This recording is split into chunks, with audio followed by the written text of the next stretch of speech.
Hi, നമുക്കിന്നൊരു Deepavali sweet ആയാലോ. വലിയ ഇൻട്രൊഡക്ഷൻ ഒന്നും വേണ്ട. നമുക്ക് ആപ്പിൾ വെച്ച് വളരെ ഡിലീഷ്യസായ, വളരെ ന്യൂട്രീഷ്യസ് ആയിട്ടുള്ള, അതാണ് ഇമ്പോർട്ടൻ്റ് ആയിട്ട് എടുത്തു പറയാനുള്ളത്, ഒരു വളരെ പെട്ടെന്ന് ഉണ്ടാക്കാൻ പറ്റുന്ന ഒരു സ്വീറ്റ്, ഒരു ഡെസേർട്ട്. ഓക്കെ, ആപ്പിൾ ഹൽവ വളരെ എളുപ്പം ഉണ്ടാക്കാം, പെട്ടെന്ന് ഉണ്ടാക്കാം, അധികം ഇൻഗ്രീഡിയൻസ് ഒന്നും തന്നെ ഇല്ല. അപ്പോൾ ഈ ഒരു സ്വീറ്റ് എങ്ങനെ പ്രിപ്പയർ ചെയ്യുന്നത് നമുക്ക് വളരെ പെട്ടെന്ന് നോക്കാം. വളരെ ഈസിയാണ്.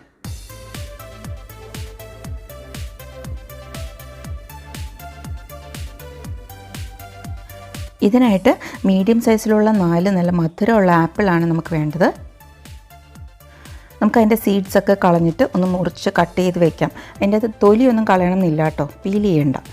ഇത് നമുക്ക് ഒരു ഗ്രേറ്ററിൽ ഒന്ന് നന്നായിട്ട് ഗ്രേറ്റ് ചെയ്തെടുക്കാം.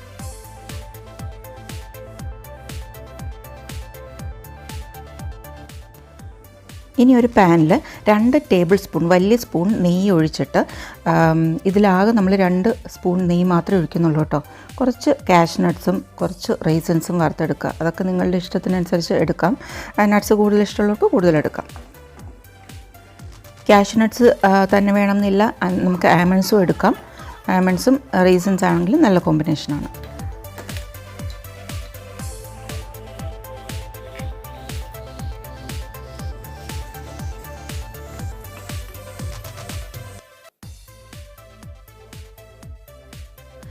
ഇത് രണ്ടും ഒന്ന് ഫ്രൈ ചെയ്തിട്ട് നമുക്ക് മാറ്റി വയ്ക്കാം. എന്നിട്ട് ഇതേ നെയ്യിൽ തന്നെ നമ്മൾ ഗ്രേറ്റ് ചെയ്ത് വെച്ചിരിക്കുന്ന ആപ്പിൾസ് ഇട്ട് നന്നായിട്ട് സോട്ട് ചെയ്തെടുക്കാം. ഒരു മീഡിയം ഫ്ലെയിമിൽ സോട്ട് ചെയ്യുക. സോട്ട് ചെയ്ത് തുടങ്ങുമ്പോൾ തന്നെ നമുക്ക് കാണാം ഈ ആപ്പിൾസിൽ നിന്ന് ധാരാളം ഇങ്ങനെ ലിക്വിഡ്, അതിൻ്റെ ജ്യൂസ് ഇങ്ങനെ റിലീസ് ചെയ്ത് വരും. അപ്പോൾ ഒരു മീഡിയം ഹീറ്റിൽ തന്നെ ഇത് വെച്ച് നന്നായിട്ട് സോട്ട് ചെയ്ത് ആ ഒരു മോയ്സ്ചർ കണ്ടൻറ്റ് ഫുള്ള് ഇവാപ്പറേറ്റ് ചെയ്ത് എടുക്കണം. ഒരുവിധം ഡ്രൈ ആയിട്ട് ഇങ്ങനെ വരും. ഒരു 6-7 മിനിറ്റ് എടുക്കും അതിന്.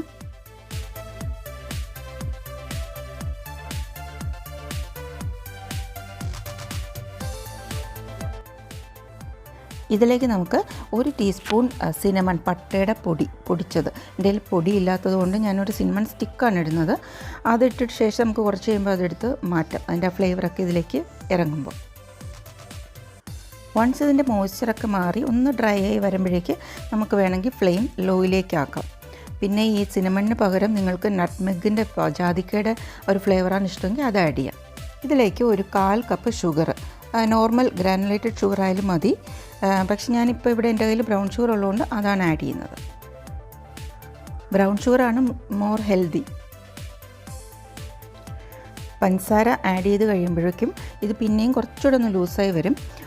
എന്നിട്ടും നമ്മളിത് ഇങ്ങനെ ഒരു 6 to 7 മിനിറ്റ്സോളം ഇത് ലോ ഹീറ്റിൽ ഇതിങ്ങനെ സോട്ട് ചെയ്തുകൊണ്ടിരിക്കുക. ആ സമയത്ത് നിങ്ങൾ സിനമൺ സ്റ്റിക്കാണ് ആഡ് ചെയ്തിട്ടുള്ളെങ്കിൽ ഈ സമയമൊക്കെ ആകുമ്പോഴേക്ക് നമുക്ക് ആ ഒരു പട്ടയുടെ ആ ഒരു പീസ് എടുത്ത് മാറ്റാം. ഇനി ഫ്ലേവറിനായിട്ട് ഒരു സ്പെഷ്യൽ ഇൻഗ്രീഡിയൻ്റ് കൂടെ ആഡ് ചെയ്യുന്നുണ്ട്. സാഫ്രൺ, കേസറാണ്, നമ്മുടെ കുങ്കുമപ്പൂവ്. ഇത് ഒരു സ്പെഷ്യലായിട്ടുള്ളൊരു ഫ്ലേവർ കൊടുക്കുന്നുണ്ട്. ഇത് കയ്യിലുണ്ടെങ്കിൽ നിങ്ങളിത് മിസ് ചെയ്യരുത്. ഇൻ കേസ് സാഫ്രൺ ഇല്ലെങ്കിൽ നിങ്ങൾക്ക് ഓറഞ്ച് ഫുഡ് കളർ ആഡ് ചെയ്യാം, അത് ഓപ്ഷണലാണ്. ഇതിൻ്റെ കൂടെ നമ്മൾ നേരത്തെ ഫ്രൈ ചെയ്ത് വെച്ചിരിക്കുന്ന നട്ട്സും റൈസിൻസും കൂടെ ആഡ് ചെയ്ത് മിക്സ് ചെയ്യാം. സംഭവം റെഡി ആയിട്ടോ, ഇത്രയേ ഉള്ളൂ പരിപാടി. കാണാലോ, ഹൽവ നല്ല തിക്കായി സൈഡ്സിൽ നിന്നൊക്കെ ഇങ്ങനെ വിട്ട് വന്നിട്ടുണ്ട്. നമുക്ക് ഫ്ലെയിം ഓഫ് ചെയ്യാം. ഇനി നമുക്കിതൊരു സെർവിങ് ബൗളിലേക്ക് മാറ്റാം. അടിപൊളിയല്ലേ? കാണുന്ന ഭംഗി പോലെ തന്നെയാണ് കഴിക്കാനും എക്സ്ട്രീംലി ഡിലീഷ്യസ് എന്ന് ഞാൻ പറയും. നിങ്ങൾ ആരും ഇത് മിസ് ചെയ്യരുത് കേട്ടോ. ഇത്ര എളുപ്പത്തിൽ ഇത്ര ടേസ്റ്റി ആയിട്ടൊരു ഡെസേർട്ട് ഉണ്ടാക്കുക എന്ന് പറഞ്ഞാൽ അത് സൂപ്പറല്ലേ?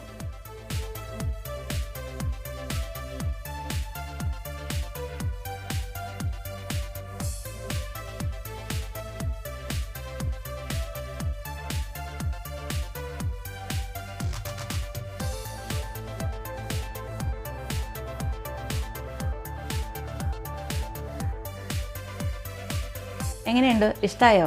ഈ ഒരു സ്വീറ്റ് നിങ്ങൾ മസ്റ്റായിട്ട് ട്രൈ ചെയ്യണം. അസാധ്യ ടേസ്റ്റാണ്. കുറേ നാളെയില്ലേ എല്ലാവരും കൊച്ചുവിനെ കണ്ടിട്ട്. കൊച്ചു ഹായ് പറ. Happy Deepavali to all our friends. അപ്പോൾ ഇതെല്ലാവരും ഉണ്ടാക്കിയിട്ട് എൻ്റെ ഫീഡ്ബാക്ക്സ് എന്നെ അറിയിക്കണം. ഇതുപോലെ മറ്റൊരു ഇൻട്രസ്റ്റിംഗ് വീഡിയോ ആയിട്ട് നമുക്ക് വീണ്ടും കാണാം. അതുവരേക്കും ബൈ ബൈ.